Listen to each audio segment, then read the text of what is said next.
মাতৃভূমি।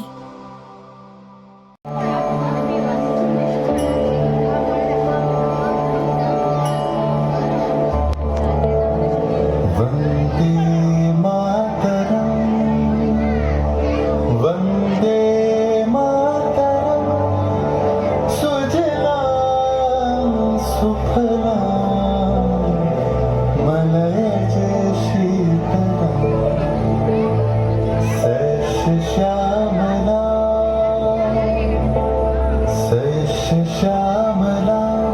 मातरं वन्दे मातरम्।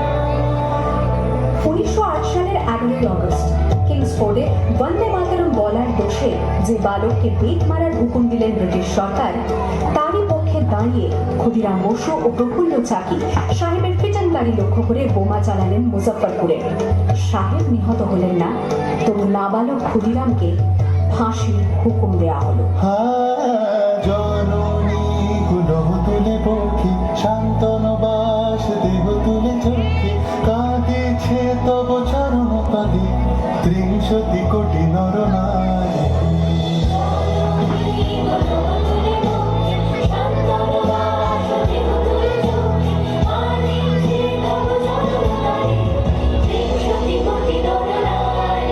যারা স্বর্গগত তারা এখনো জানে স্বর্গের যে প্রিয় জন্মভূমি এসো স্বদেশ প্রতির মহাদীক্ষালু সেই মৃত্যুর যারা জীর্ণ জাতির বুকে জাগালো আশা মন মলিন মুখে জোগালো ভাষা। আজি রক্ত কমলি গাথা আজি রক্ত কমলি গাথা মারল খালি বিজয় লক্ষ্মী দেবতাদের কালে মুক্তির মন্দির শোকানো করে কত প্রায় হলো বলিদান। লেখা আছে অশ্রু জলে লেখা আছে অশ্রু জলে। 9 সেপ্টেম্বর 1915 ইংরেজদের সঙ্গে সম্মুখ সমরের স্বাধীনতা ছিনিয়ে নিতে অস্ত্র আনার পরিকল্পনা করেন যতীন্দ্রনাথ মুখোপাধ্যায়। বালেশ্বরে সঙ্গীদের নিয়ে জাহাজ থেকে সেই অস্ত্র নামাতে গেলে ইংরেজ বাহিনী তাদের ঘিরে ফেলে। বুড়িপালনের তীরে লড়াই বাঁধে বিরাট ইংরেজ বাহিনী বনাম বাঘা যতীন ও তার 4 সতীর্থদের। এককালে শুধু গোজালি হাতে যিনি বাঘ মেরেছিলেন, সেই বীর সেদিন লুটিয়ে পড়লেন।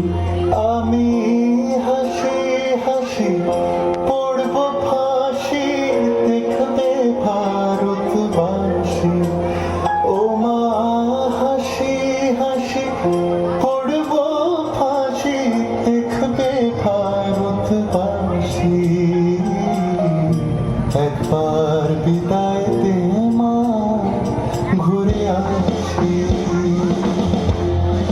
18 এপ্রিল 1918 মাস্টারদা সূর্য সেন ও তার 65 জন শিষ্য মিলে পরিকল্পনা করে চট্টগ্রামে ব্রিটিশ পুলিশের অস্ত্রাগার লুট করেন এবং তারপরে লুকিয়ে আশ্রয় নেন জালালাবাদ পাহাড়ে।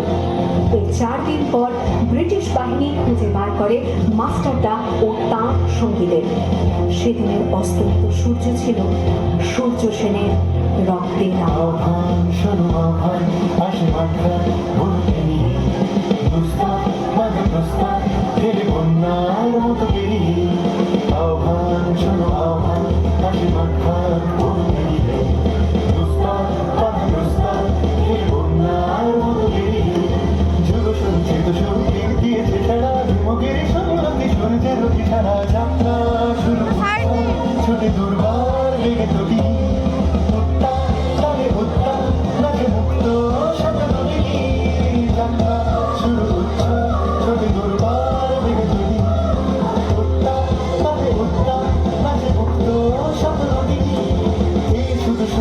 নবকালে জেগেছে রণসাজে সেজেছে অধিকার অর্জনে এই শুধু সুখ যে নবকালে জেগেছে রণসাজে সেজেছে।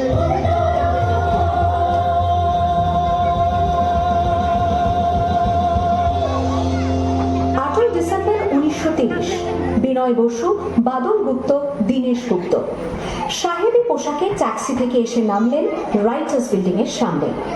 সোজা উঠে গেলেন দোতলায়। সামনে সিমসনের ঘর। দ্বাররক্ষীকে ঠেলে ঢুকে গেলেন ভেতরে। বন্দুকের আওয়াজে গর্জে উঠল রাইটার্স। লুটিয়ে পড়লেন সিমসন। এরপর রাইটার্স বিল্ডিং এর অলিন্দ বারবার গর্জে উঠল বিপ্লবীদের গুলির শব্দে। তারপর টেগার্ট সাহেব তার বাহিনী নিয়ে ঘিরে ফেললেন বিনয় বাদল দীনেশকে।